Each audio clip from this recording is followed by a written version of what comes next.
but providing a bedroom in a co-living house, we can now provide all the utilities, so they don't have to worry about that. They can have a lower rent to income ratio because all of those utilities and bills are provided within there. So that's a lower barrier to entry. And then you're checking out the Investor Shed podcast with Nick Beveridge and Jeremy Kitchen. They're on the path to financial freedom and they're taking their community with them. Stay tuned for the best free real estate investing advice on the internet.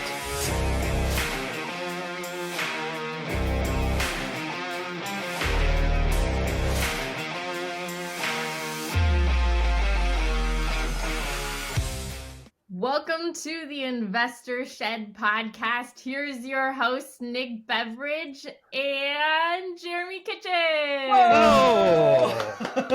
Wow, thanks for doing the intro. Yeah, we should do that every time. We have an awesome guest for you today, ladies and gentlemen. Sara Barb, a returning guest on the Investor Shed podcast. Sara, welcome back to the show. What's up, gentlemen? Yeah, we just got through some technical difficulties, so we're so excited to actually hear Sara right now. Yep. The problem was on our end. Yeah, we're a bunch of big buffoons, so we figured out our own issue. No thanks to me, of course. But let's talk to our guest a little bit. Sara, we love you and we love it. We appreciate your time here. Last time we talked on the Investor Shed podcast, you kind of told us about all the projects you were up to and everything you're doing. Obviously, in the last year, a lot's changed for you, but I think a lot's the same. Can you fill everyone in on anything new that's going on in your journey? Oh man, new in my journey. Okay, actually a lot has changed. We still have our, main businesses. We've got our real estate investments, we've got our construction company, we've got our property management company, but our property management company is taking a big pivot right now, and that's kind of where all of my focus is going. Do you want to hear more about that? Yeah. Please fill us in. What happened? Okay, I had that Airbnb that was doing really great in the past few years, and then the market shifted. And so Airbnb is not doing so hot right now. I looked to sell it. Market shifted. It wasn't going to make what I needed it to make on a sell. So I looked at renting by the room, and I jumped down this huge rabbit hole in shared living. You did. Yes, I did. So now my entire property management company and most of our real estate investments are being pivoted into this co-living model where we are renting by the room and creating housing communities is really what it is. Our focus is really going to be on, the model is fantastic because it makes cash flow higher for landlords. It makes rent lower for tenants, and then the better we can manage and set up our systems and create our team around that, then it's just an all around win for everyone. But our focus within these co-living houses is going to be community. So we're building communities within the houses themselves. Right now, we're working on getting under contract a 6,000 square foot home that's going to be 18 rooms with 3 common areas. And within this house, we're going to build in personal development libraries. We're going to build in events, and everyone on every tenant, every resident within their tenant onboarding gets these personal development journals. And we're really going to start trying to facilitate growth within our residents so that we have more impact on not just us and our landlords and our team, but then also the residents that we have too. And then once we get our feet kind of wet in that, our system's really solid, we build a really good team around it, then we'll start to target kind of more of underserved demographics. I want to hit veteran housing. I want to hit sobriety housing. I want to hit at-risk mothers. I want to hit like all these different underserved demographics and unite them within a community, give them, the tools for personal development and kind of the why, the how, the support, and all that kind of stuff. So huge pivot in our property management company. And I'm just like, I'm so excited. I can't stop talking about it. Yeah, that is awesome. So let's back up for those that maybe missed it. You you ran into this problem with short-term rentals, as a lot of people did the last year. The market with short-term rentals didn't necessarily take a huge crap. We just had an abundance of supply come up recently, pretty much all around the country, right? And most people, when they saw their short-term rental house way underperforming what their expectations were, their solution is just to sell it, right? But what I love about what you did was, like, you were thinking that's what you would do, but then you obviously tried to look at any other potential opportunities to just keep this investment and pivot your way of bringing income in. So props to you for figuring that out. And then again, like, if you listen to the last episode with Sara Barb, she talks about her construction company and how she's basically training personal development in with her employees and stuff. And now you're obviously, you might be having, you might be pretty good at it, because now you want to do it to tenants, which is something I've never heard before. So that's awesome. Yeah, for sure. So tell us more about this big property you're buying. Oh, okay. This is fun. It's been sitting on the market a little bit. It's not under contract yet, so I'm not going to give you like every fine detail, because I don't need everyone to go find it, but it is on market. Okay, it's sure. 6,000 square feet. It's actually not finished right now, which is so great, because we're going to have to build out a bunch of rooms into it. Right now, within the negotiations, because it's incomplete, I don't have a certificate of occupancy on it. So that takes away all of my conventional loans. So now I'm getting creative with financing. Seller agreed to carry second position $200,000 on it. They're looking for 8% to be returned within 12 months to 4 years, 8% annually on their 200. So second position, I'm going to look for a first position lender. And then I've got an investor that's coming in with 300,000. So purchase, we've agreed on 850. Renovations, so building it all out, getting it furnished. We are going to furnish all the common areas, but not the rooms themselves. The tenants will furnish their own rooms. All of that, holding costs, whatever, 300,000.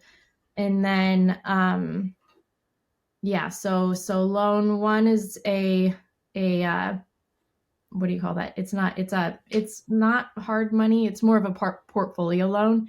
So loan one, portfolio loan, loan two, seller carryback, equity partner for the down payment. So we're essentially going to be coming into this zero money in ourselves. And then bringing in the knowledge, bringing in the ton of legwork. So we'll be using our construction company, so we get to keep those in profits. We'll be using our property management company, so then we get to keep that piece of it. And then we'll slowly be building our own equity. I mean, the after renovation value on it should be between 1.6 and 1.8. So all in cost is 1.185.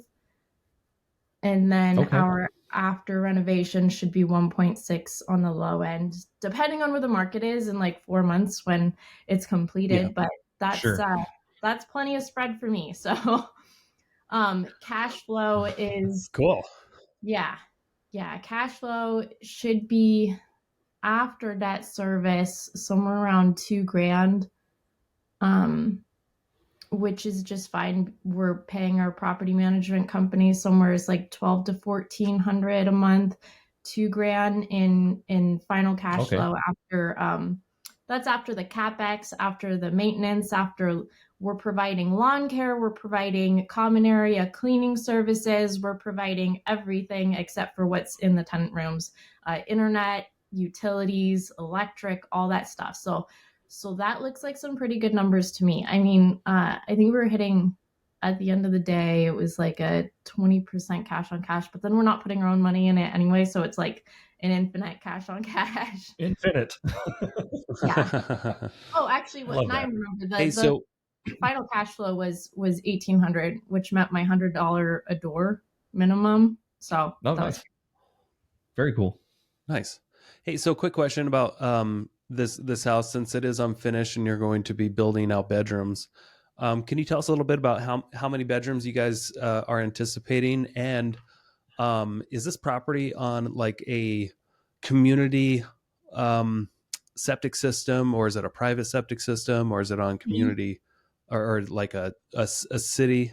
Because that's city utilities, because that could definitely, I know if you're just on a septic system, like some people don't think about that, but you can't have just unlimited bedrooms because you'll get capped out pretty quick from the Panhandle Health. But I'm sure you're the queen of due diligence, so tell us a little bit about this.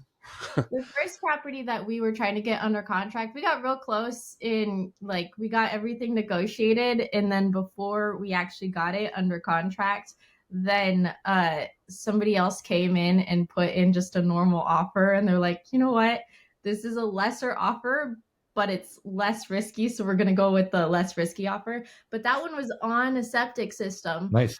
So we built into our numbers putting in a second septic system, as well as annual pumping and all that to keep it from backflowing. My primary residence is on a septic system, and I've got like 10 people on it, so we're pushing it. Sure. Yeah. But with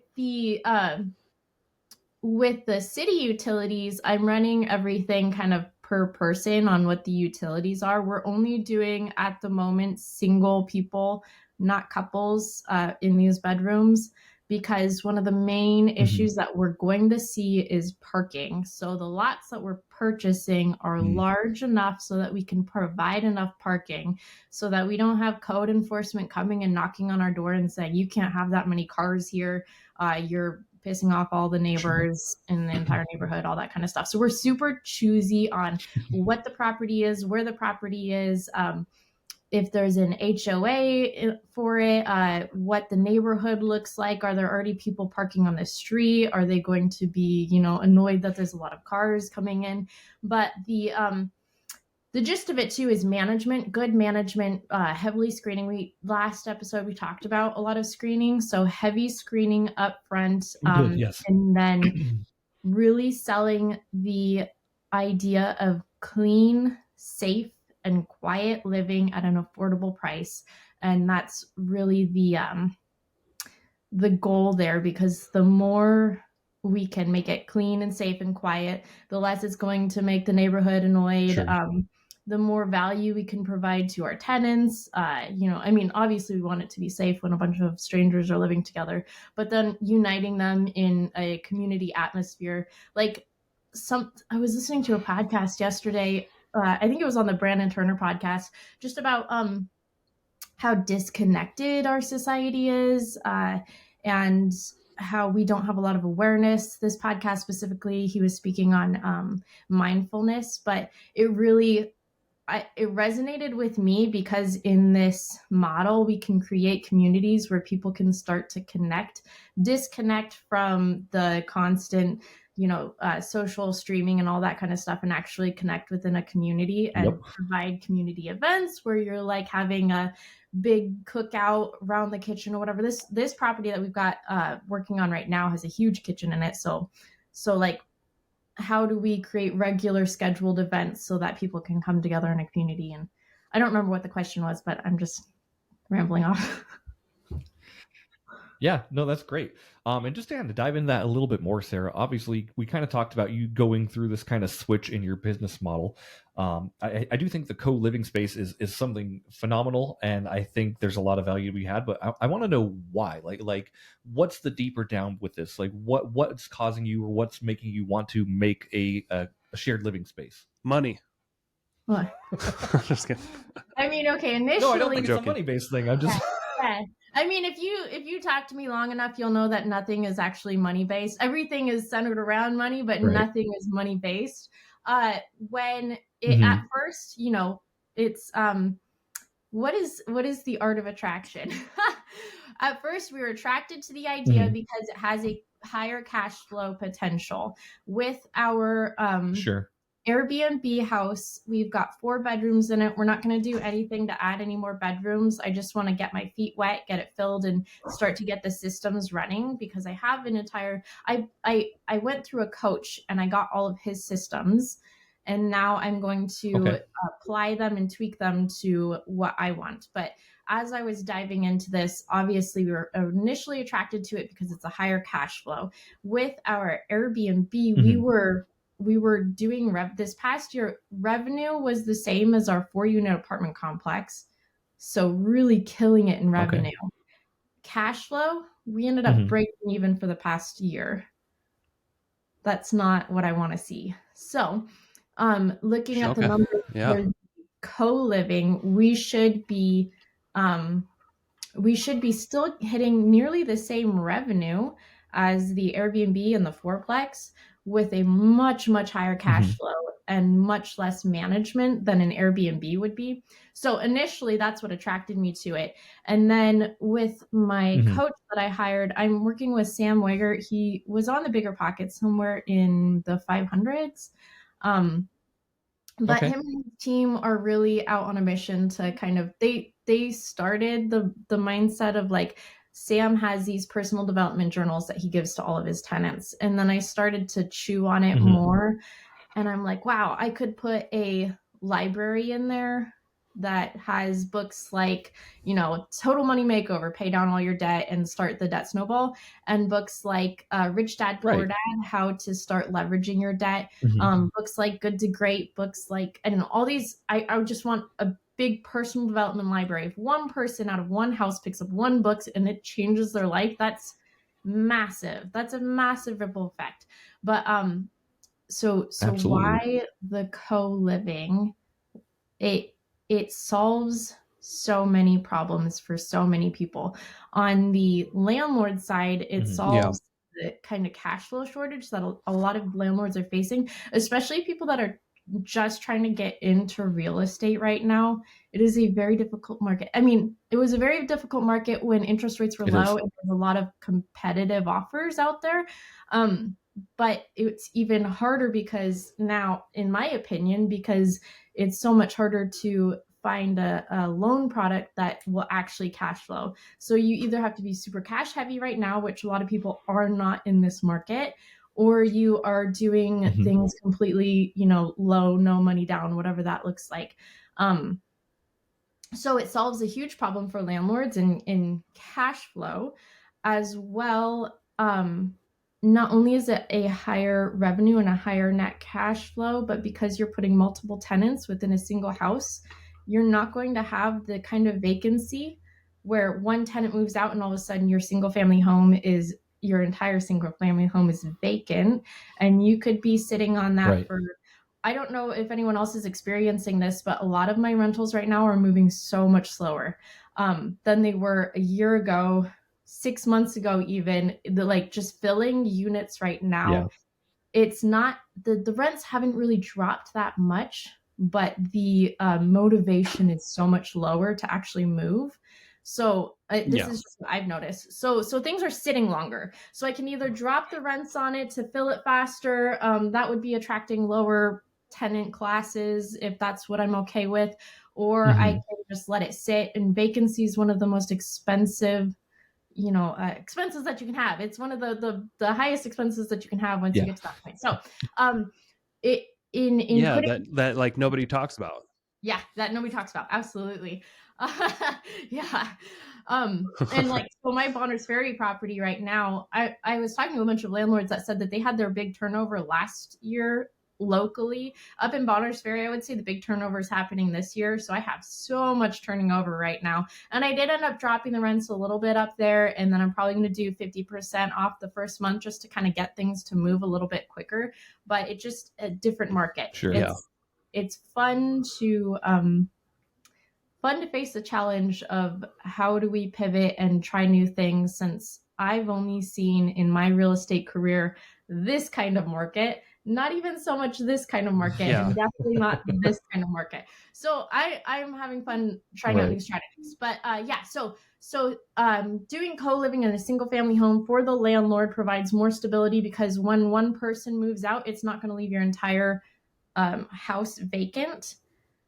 For us as the property managers, now that we have a higher cash flow, and because shared living takes a little bit more on the management side, I can charge a little more on property management instead of like the standard 6 to 8%.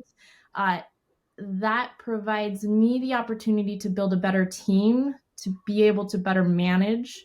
So that solves the problem for me and my company. And then on the tenant side, I have so many applicants. I mean, an unbelievable amount of applicants that just can't afford rent, and they're looking at me like, Yeah. how do you expect somebody to live in this market? And I'm like, I as a professional property manager, I cannot change my standards to meet the person.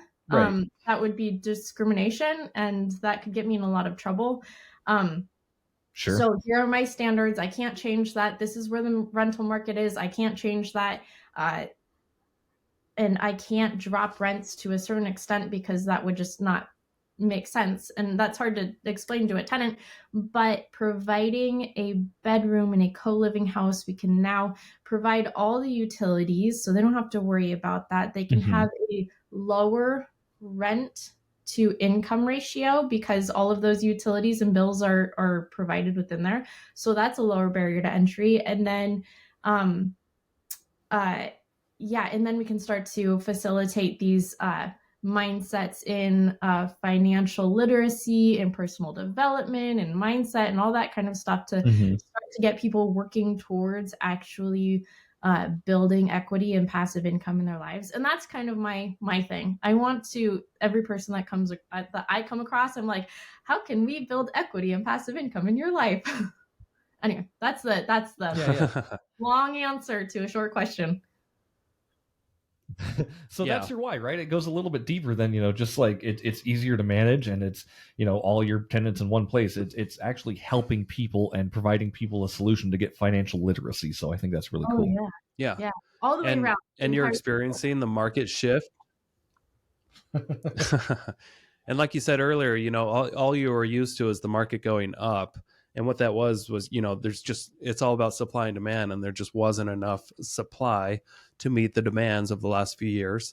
And now that the market has shifted, things have changed, and there's more supply out there for people to choose from, and there's less spending going on.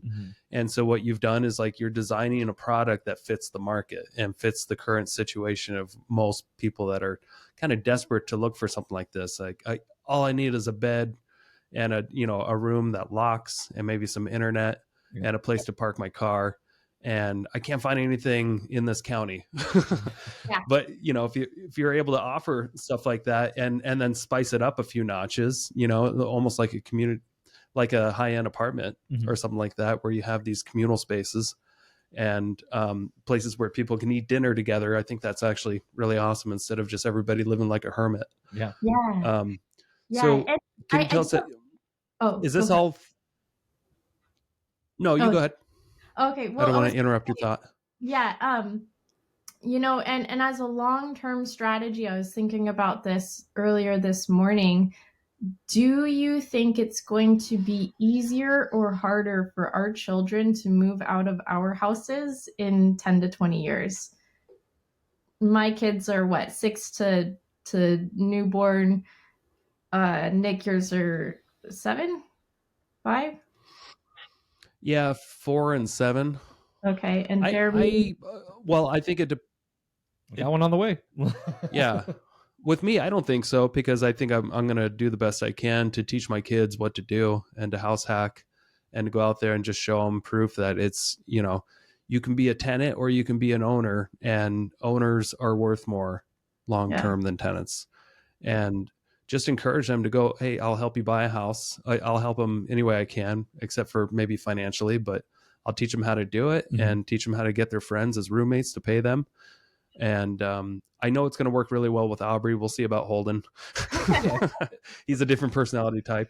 Too early to tell on that, but since we're on the subject, if you don't mind me taking over a little bit, like Sarah and I, we had a talk. It was probably a few weeks ago where we went on a hike, and the way she handles her kids and finances was really cool, and it's something I've grasped onto and I've told Sam about, and we're on board with it.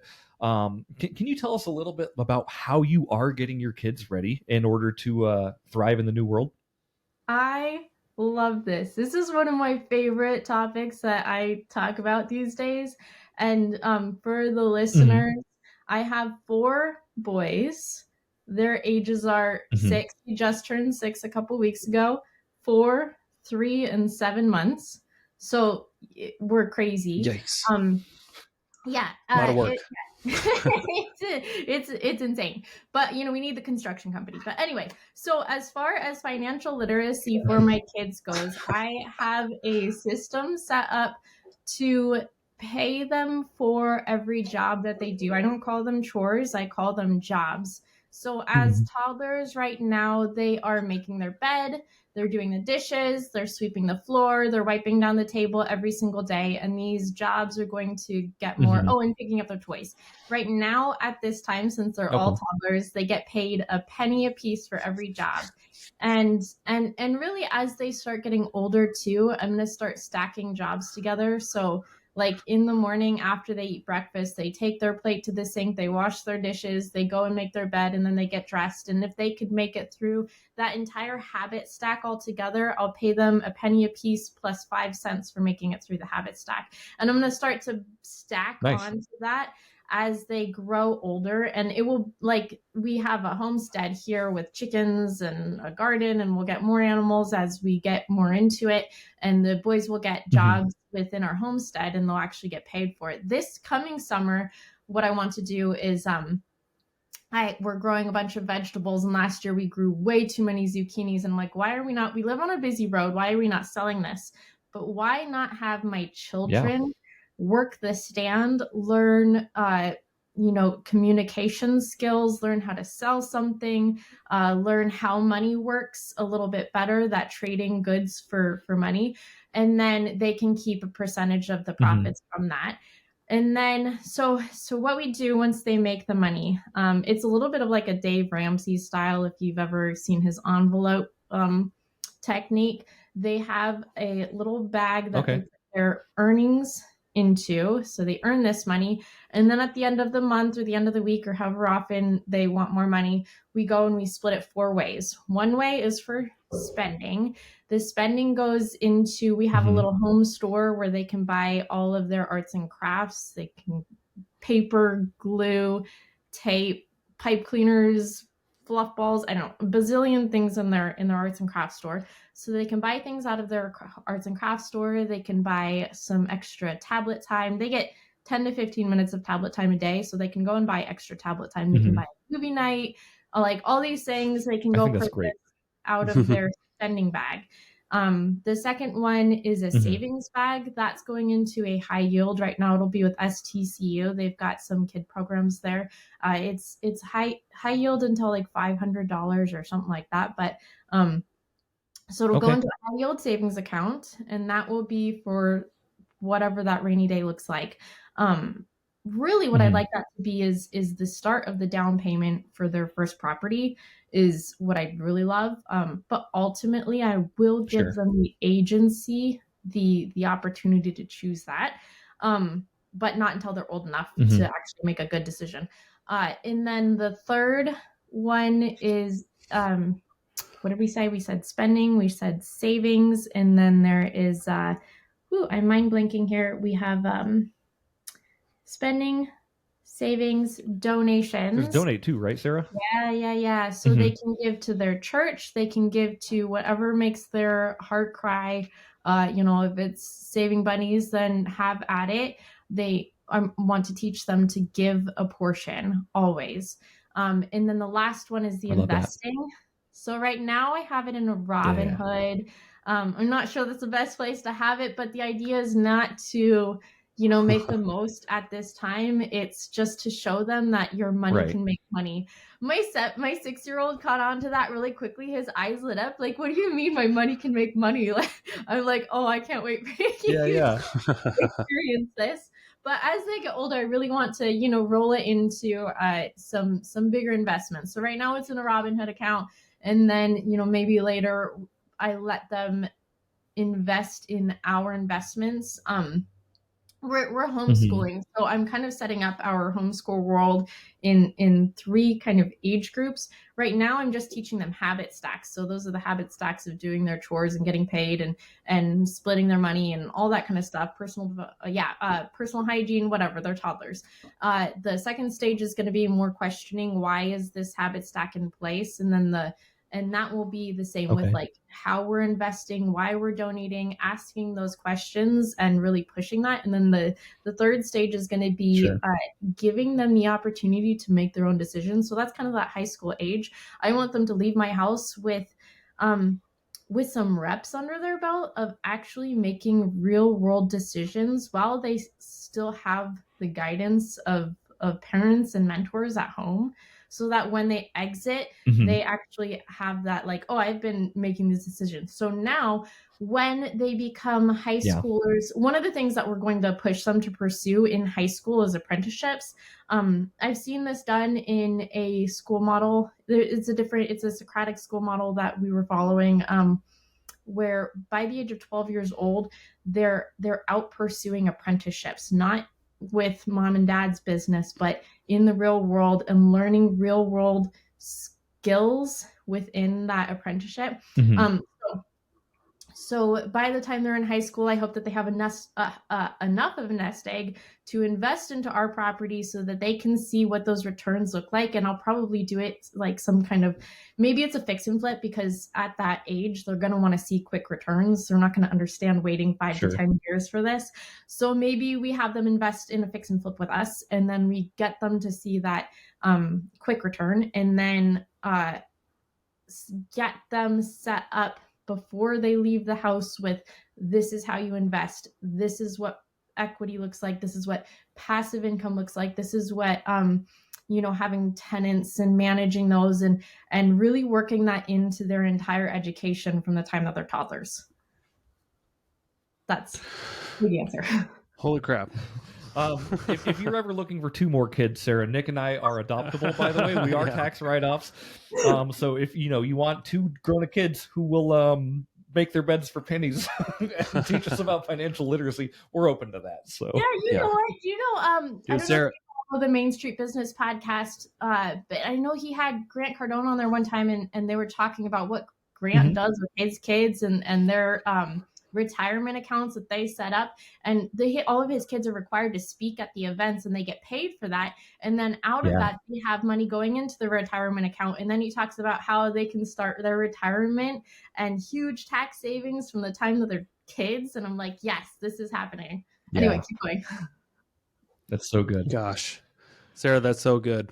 I wish you would write a book or a guidebook or something on what you're doing to teach your kids about finances, because this is like, that's such another level.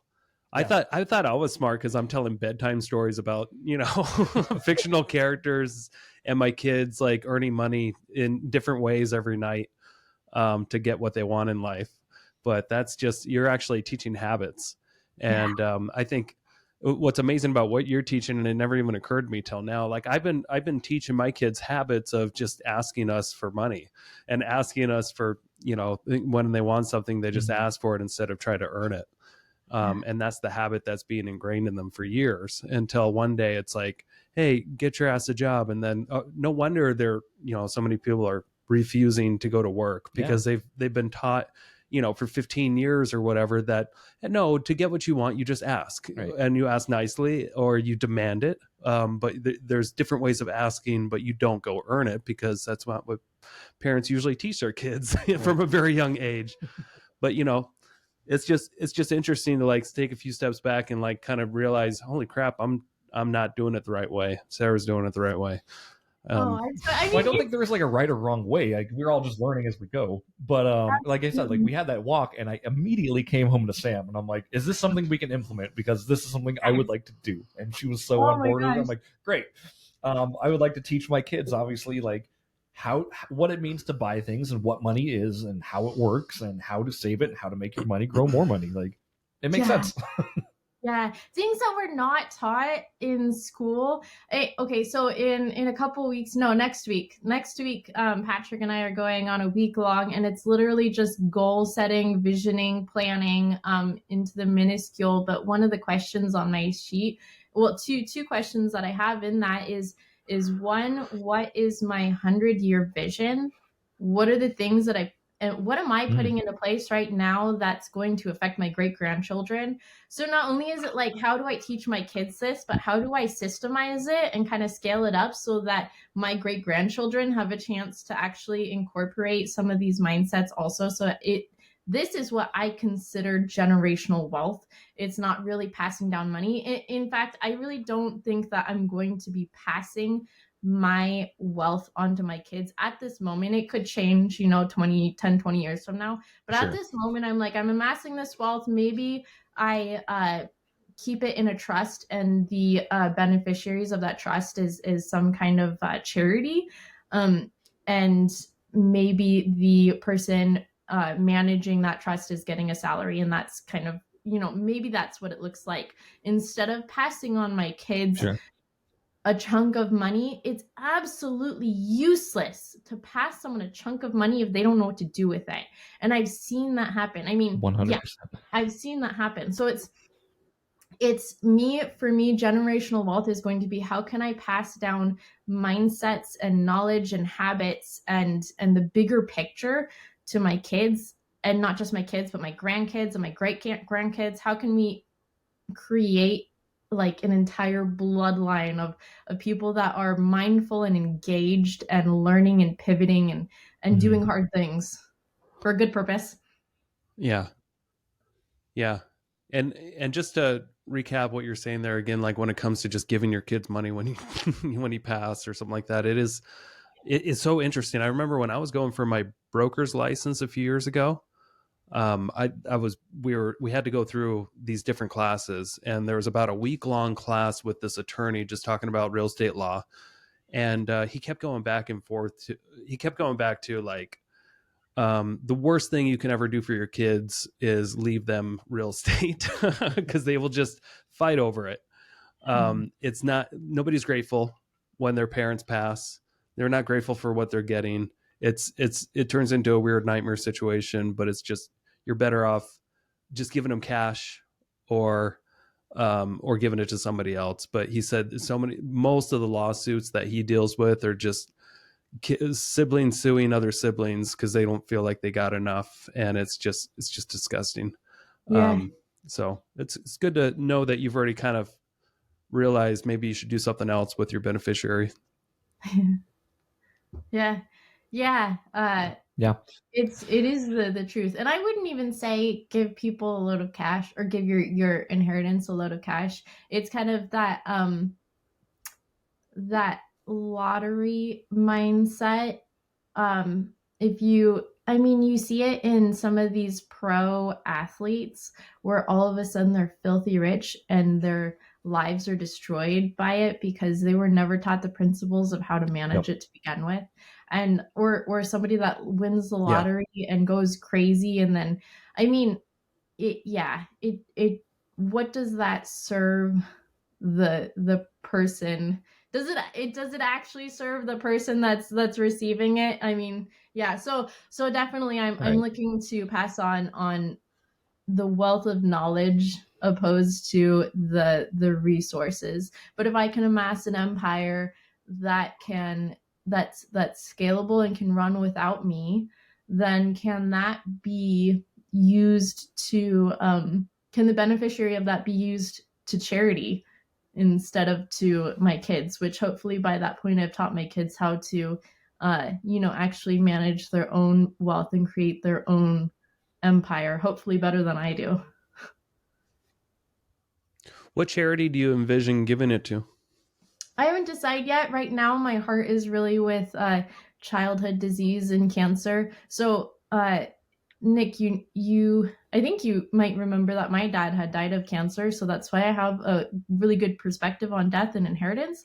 But my nephew's sick right now. He has cancer. He's 4 years old. I don't know when this is coming out, but December, it's the Saturday, the 2nd or the 3rd or something like that. There's a big charity event going at the Hauser Firehouse. It's the Breakfast with Santa. He's the beneficiary of that this year. But that's really where my heart is. I've got another nephew who's 2, who has a diaphragmatic, who's born with a diaphragmatic hernia, and he's had 3 surgeries and is about to have his 4th surgery. But I mean, where they have to open up his entire stomach and patch up his diaphragm and all this stuff. Anyway, childhood disease is where my heart is right now.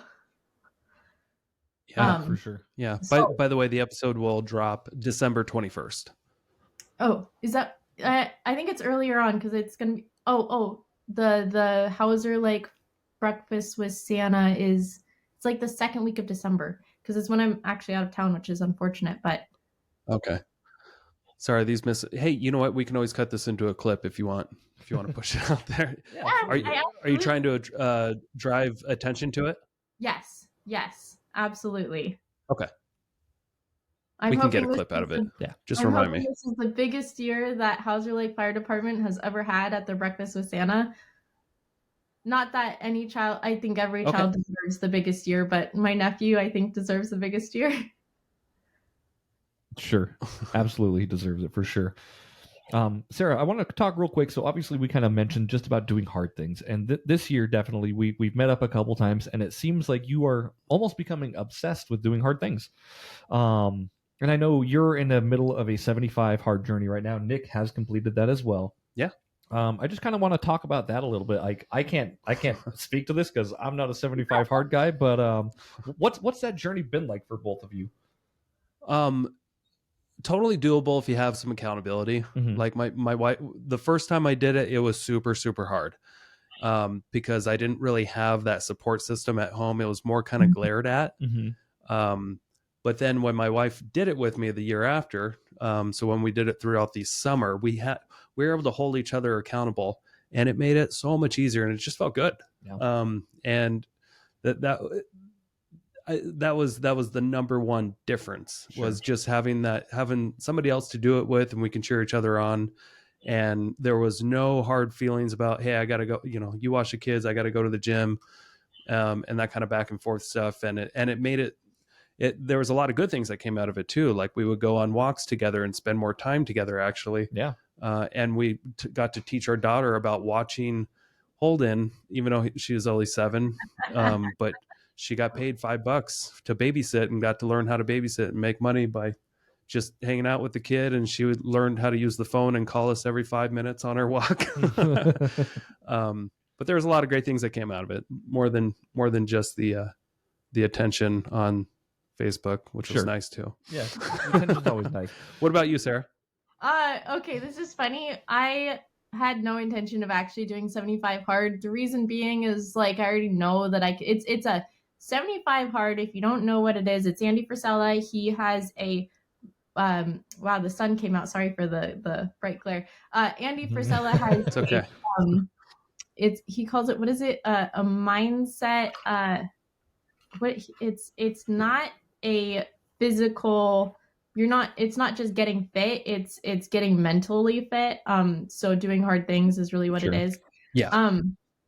So 75 hard, you do 2 workouts a day, 45 minutes apiece. One of them has to be outside. You drink a gallon of water a day. You read 10 pages of a book, a personal development book, not fiction or anything like that.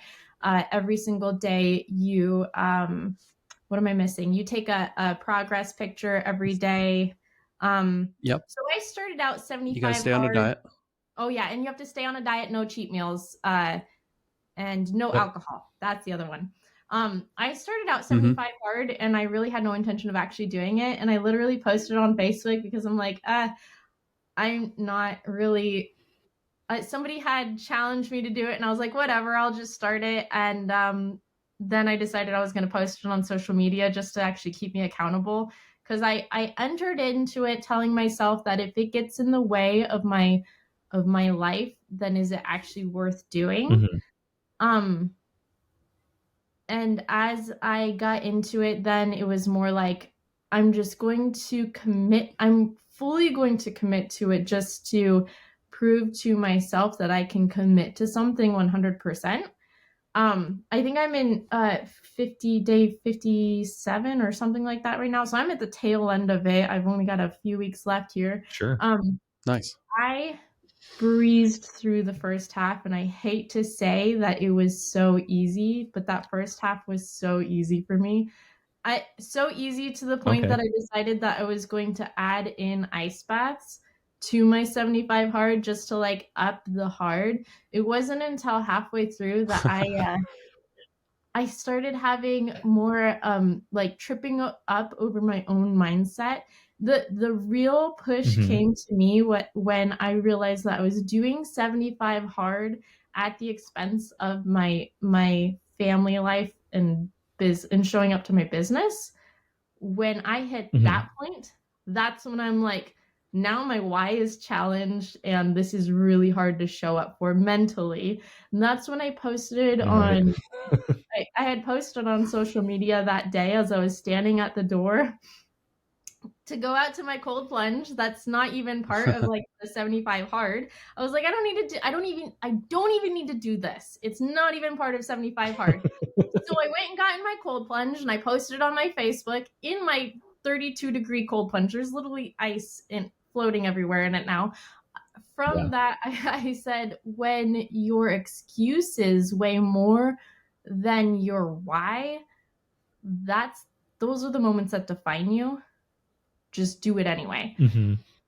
And I realized there is so many instances in the life of the entrepreneur that's the decision that you have to make.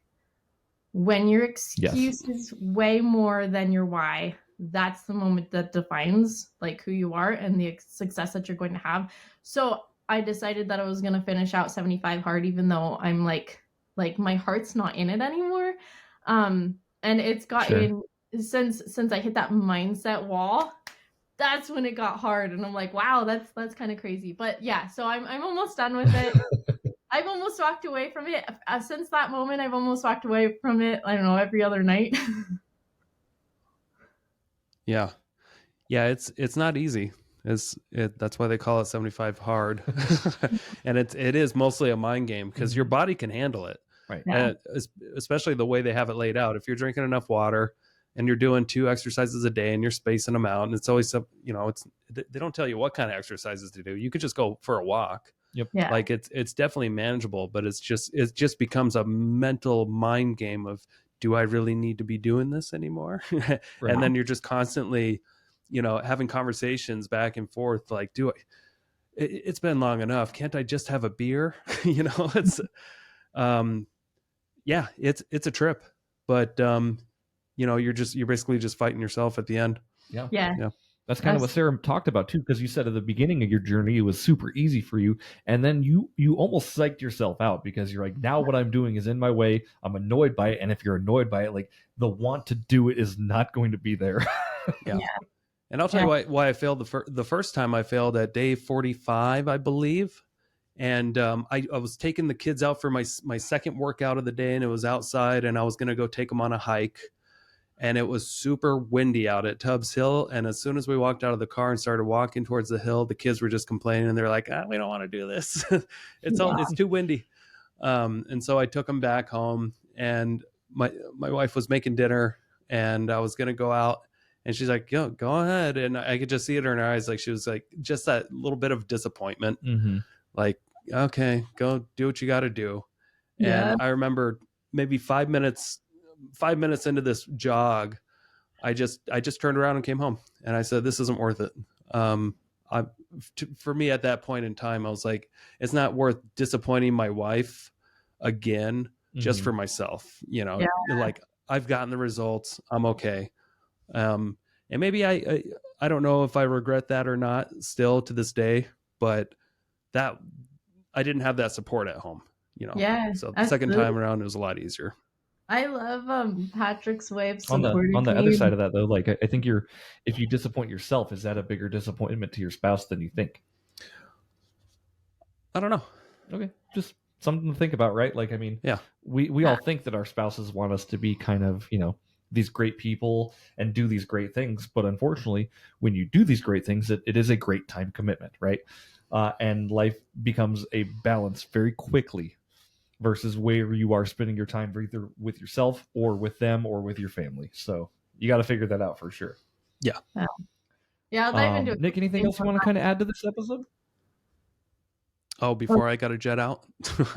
You got to jet soon, but we're getting close, so I'm just keeping an eye on time for us. Yeah. So Sarah, tell us. So short-term rentals, you kind of put a stop to that. How long did you let it go on before you decided I got to do something different? The numbers came back, and it was like, if we go any further in this direction, then we'll be losing money on this property. So we were at our break-even point, and it was like, well, if the market continues this way, which I expect that it will, then we're going to start losing money on this property. So at that point, it was like we have to start pivoting. We're looking at what the exit strategies are. We ran it as an Airbnb as it was listed on the market to sell. We had it listed at what we were hoping to get it for. I think it was like $575 or something like that. And then the interest rates hiked. And so our realtor said, you know what, we got to drop it. And then they hiked again. And then she's like, now we got to drop it. And at that point, it was below our number that we were willing to sell it at. So we're like, okay, we're going to take it off market. So we had it filled as an Airbnb through that. The problem is, it's just like, it's in Spokane, so we're paying a lot in taxes. We had a professional manager for it, so we're paying 30% management fees. If I was managing it myself, it might have been worth it, but to me, I'm not interested in spending that much time on one single family home. At least with a co-living, we're putting long-term tenants in there. Yes, there's more management it's more, I wouldn't even say it's more in management. It's more nuanced because you have multiple people living together, and it's more systems heavy, but it's not necessarily like more time in the property than like a multifamily. Yeah. That makes sense. And, I've had Airbnbs myself, and I've had them before the big slowdown, and, when things were doing pretty well. But still, like, when I look back at my numbers for the year of like what it cost in property management fees, all the the booking, all the cost of sales with the booking fees, after all the cleaning fees, after all the utilities that you're paying that normal long-term tenants wouldn't, like that they would pay, as far as your power bill and your internet bill and the cable bills and all these things. What I found on a lot of the properties I had was that I would have been better off if it was just rented long-term, money wise, after depreciation and all that stuff. Like, it wouldn't have made a big difference, but like Airbnb is such a heavy operational business that you've got to be involved in nonstop, even if you have a manager. Did you ever experience that before the slowdown, that like just noticing that maybe, or unless it was just me, but did you ever notice just how expensive it was to operate them and what your bottom line looked like as compared to if it was just a rental? Yeah, absolutely. Another thing to note on Airbnb short-term rentals is that you're paying income tax on those. It's not taxed at your passive income on your Schedule E, so you're paying income. So if you're somebody that's already making a lot, then you're probably bumping up your tax bracket at the same time. So is that worth it? I don't know. It depends. That's why I think arbitrage is a really cool it's a really cool strategy if you are not able to secure your own hard asset. But by arbitrage, if you don't know what I mean, is you're leasing a rental and then you're subleasing it as a short-term rental.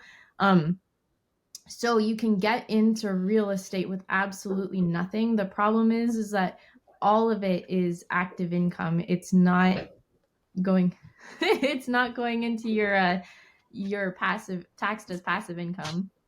But sorry, we just had a little switch on people here, so now I'm in the driver's seat, Sarah. But anyone listening, Nick had to go to a meeting. He's tidying up right now. One thing I wanted to talk to you about, Sarah, with the co-living space, and this is strictly from somebody who's obviously never done it, but like, so say you have 10, 15 tenants in a house, right? What if some of them are messy, or what if some of them are, leave their dishes out or jerks to another? Like, how do you combat that? Sure. We've got with the coach that we hired, he has entire systems around that. Who's cleaning up, how they're cleaning up, where are people keeping their personal belongings. So for one, I am going to have a regular cleaner come to each home for the common areas, and personal items may not be left in the common areas. Personal items have to be kept within the rooms. If they're in the common areas, then they can go into a bucket to be claimed. But then after that, they're just going to be gone. So no personal items in the common areas, so that people, if you're going to be messy, you keep it in your room. There's a they call it the SWOT list of how the things like the dishes are being cleaned and the floor is swept, and then on top of that, the cleaner that comes on a regular basis. So for a larger home, I'll probably have bi-weekly cleaning. For a smaller home, probably monthly cleaning. And then Sure. what was I going to say on top of that? But yeah, it's really just through systems that those are managed. Ooh, I got really bright here all of a sudden. You're like an angel, Sarah. You're just glowing today. I didn't expect the sun this morning. Right. So yeah, obviously there's systems in place for all that stuff then, obviously. So, and you're a smart enough person where you can figure these systems out. To the average person though, like what kind of steps should they be taking if they're interested in something that you're doing? Like how can somebody get started? Sure.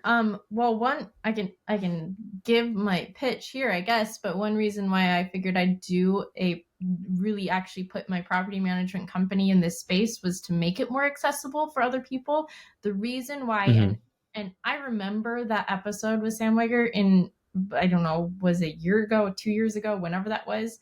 Like once I heard him, I'm like, oh, I heard this episode, and I remember thinking how genius this strategy was, but I did not want to do it myself. And back then I was a one-man shop. It was all me. So I wasn't about to go do that. But now at this point in our real estate journey and our property management company, I'm building a team, and, more hands make light work. So that's one way that I figure just make it so much more accessible for landlords to get into. If you are doing it yourself, what I would say is, yes, you can set up and do it yourself. Just know that there are some hurdles that you have to go through as far as code goes with multiple people living in a single home. At some point, someone's going to knock on your door and say you're operating as a commercial property, and that is not legal here for code. So we have workarounds for that to make it legal. My suggestion would be, if you want to go that route, go talk to somebody that's already doing it. Go ask them, how are you managing this? What are your systems around that? That's my best advice. There's actually a few people locally that are already doing that with, 50 something doors that are co-living. And then there's people that are doing it nationally. Now, this is growing a lot more on a national level. There's companies like PadSplit that are going in and creating the, I would say, creating the legal and code atmosphere to be able to do this at a larger scale. There's things like the what am I trying to say? The HUD. Yeah, Housing Urban Development. Okay, yep. Yeah. The feds have recently released housing vouchers for rooms. So before you could only rent a unit or a home with housing vouchers. Now you can do rooms for housing vouchers. So that's really big for the co-living space, for house hacking, for any of those spaces. If you're working with housing vouchers, one of the things that does do though is say that the federal government recognizes that this is a sustainable way for people to get homes, roofs over their heads. So there is a big shift heading towards this. And I think my opinion is it's only going to be more needed in the coming years. but how does I agree with you fully, Sarah. how does a landlord get set up and started? I would say really work out what your systems are going to be on the front end and get a coach or a mentor. Yeah. Easiest way to do any of this, find anybody that's doing it and then just rip off and duplicate all their systems, right? And try to provide value in the meantime so you're not just a energy suck for their time. So, all right. Well, Sarah, hey, we're getting very close to our hour mark here. I first off want to thank you so much for joining us on the Investor Shed today. I'm going to ask you a couple questions. These are the same questions I asked you at the end of the last episode. And I just want to see if anything's changed or different about your answers. And I remember the last book you told me because I went and downloaded it actually today.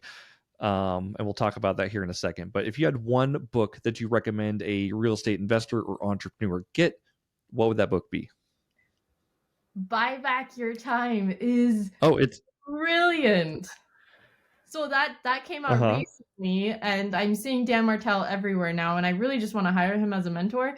But yes, I am taking every principle out of Buy Back Your Time right now, and I'm applying it in hardcore. Like my 2024 goal is to stop doing any kind of task, low-level task, meaning anything that I can pay someone $30 or less, I want to offload from my plate because I do most of that.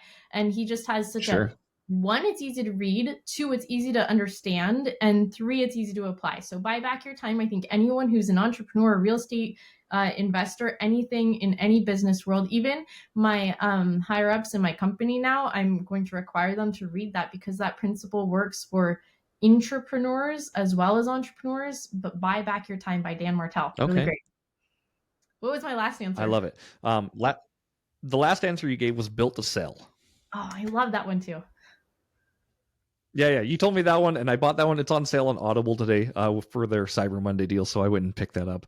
I bought like 20 books today, so that's what you do if you're an entrepreneur, I guess. Yes. But Buy Back Your Time, I'll put that on my list. That's a very good one. And I will say, like, I think that's really good what you're talking about, like buying back your time and kind of going a step further on that too. Like, the things I've been doing in my life, if I'm doing something, what I've been asking myself is this pushing me towards my goal? Yeah. Or is this keeping me from it? So, if I sit and I watch Netflix, good example, right? Like if I sit and I do that, is that bringing me towards my goal? And the answer is no. So I don't do it. Is maybe getting a good night's sleep going to bring me to my goal? The answer is yes. So trying to get to bed earlier and trying to do these things and utilize my time a little bit better for sure. The next question I have for you is, if you had $30 million gifted to one of your bank accounts, Sarah, what's the first thing you'd spend it on? Oh, this makes me so happy because I know that I said something like what I am now teaching my children about how I would split that whatever you said, 30 million or whatever it was. And I don't think I had developed that strategy for my children yet when I had said that answer, but it still holds true. I would split that 30 or 3 or whatever, however much it is. And I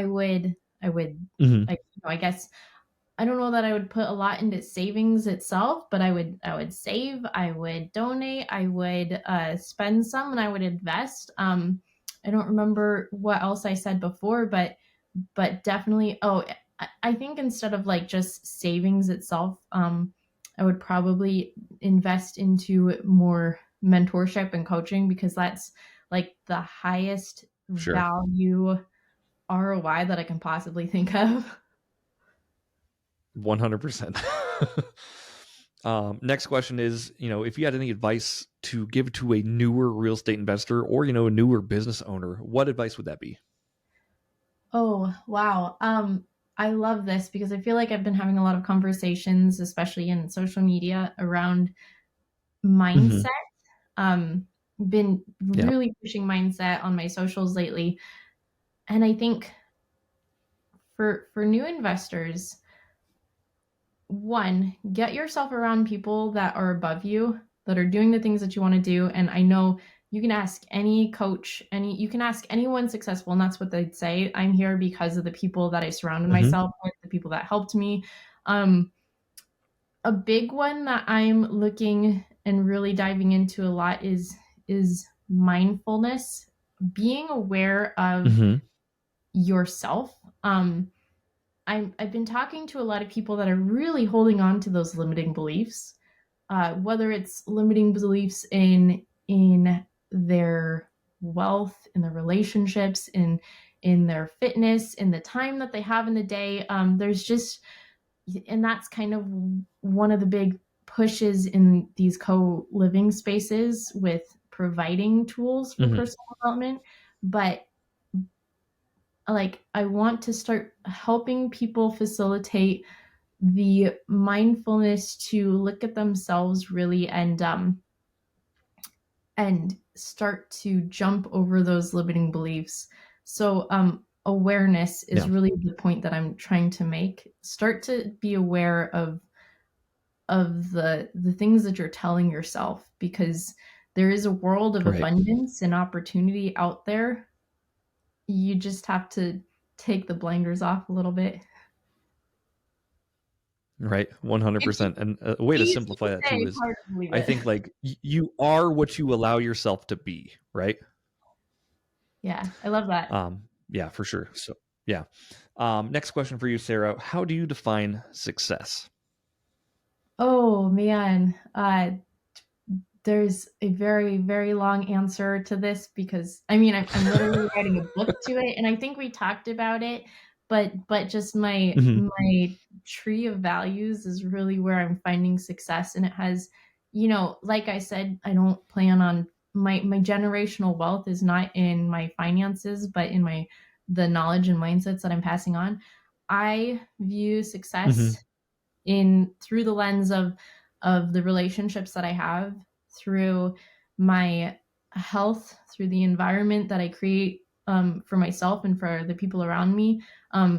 I view success through my education, how I educate myself, my understanding and wisdom around the world and other people. I view success through my enterprise, yes, but not in the fact of like making a lot of money, but it's more the creation and management of not just money, but also energy and time. And then I view my success through the legacy that I leave, and I want to exit this world having made massive waves that I don't even see. So to me, success is way different than just, I'm going to reach 100 doors. I'm going to reach 1,000 doors. I'm going to reach 1 billion in assets. I only want to make that so that I can have a bigger effect on the world when I leave. I love that. Are you a big musical fan at all, Sarah? I was a music student in a different lifetime. Okay. I'm going to quote Hamilton here a little bit. So the Hamilton's obviously one of the major musicals going on. He talks about legacy, and he says, legacy is planting seeds in a garden that you never get to see. Yes. And I really love that. So, yep. Last question for you, Sarah. Where can people find out more about you? Because obviously you're doing a lot of cool things. You're writing a book. Your presence on social media is amazing right now. You were doing so great on that. Where can people follow your journey? Okay, on Facebook, Instagram, and any other social media, I am the Sara Barb at the Sara Barb. You can email me thesarabarb@gmail.com. Any of those things, I was able to somehow get across the board. I am speaking in March twice. One at the Mamas in Business conference in Coeur d'Alene, and the other one is the Conscious Investor. Conscious Investor Growth Day? Oh, Julie Hawley's event, right? Yeah, she invited me to come speak on mindset. Oh, good job! That's awesome. Yeah, I'm so excited. How fun! Or nerve-wracking but fun. Yeah, I love that too. I love Julie. I love everything about her. She's like my soul sister. But she's so great, and I love, like, the first time I ever heard about her, like, we pitched to her your episode on the Investor Shed podcast, and that's when she was like, "Oh, I love Sarah too," and I'm like, I feel like I backhand kind of helped make this thing happen, which is so great. So. Well, awesome. Hey, Sarah, thank you so much for joining us today. We definitely really appreciate it, and if you're open to it, we would love to have you back on. Hopefully, we don't have any technical difficulties next time either. So. Right. Yes, absolutely. I have so much fun doing this. Yeah, you're so great to talk to. You've got so much knowledge and stuff to share, and it's just really great having you on. So thank you so much again. I'm going to bring us out of here real quick. So thanks everybody for watching the Investor Shed podcast. If you have any questions, please email theinvestorshed@gmail.com, or if you'd like to leave a review, please leave a 5-star review on Apple Podcasts, or Spotify. Thanks again to our awesome guest, Sara Barb, and thanks again to Nick Beveridge, who had to go to a meeting. And we will see you on the next episode. Thank you. Thanks, Jeremy. Thank you so much for checking out the Investor Shed podcast. If you enjoyed your time, make sure to leave a 5-star rating and review on Apple Podcasts and Spotify. Follow along on YouTube, TikTok, and Instagram at The Investor Shed for shorts and promos about each episode. Do you want to be a guest or know someone who has great real estate investing advice and stories? Reach out to us at theinvestorshed@gmail.com.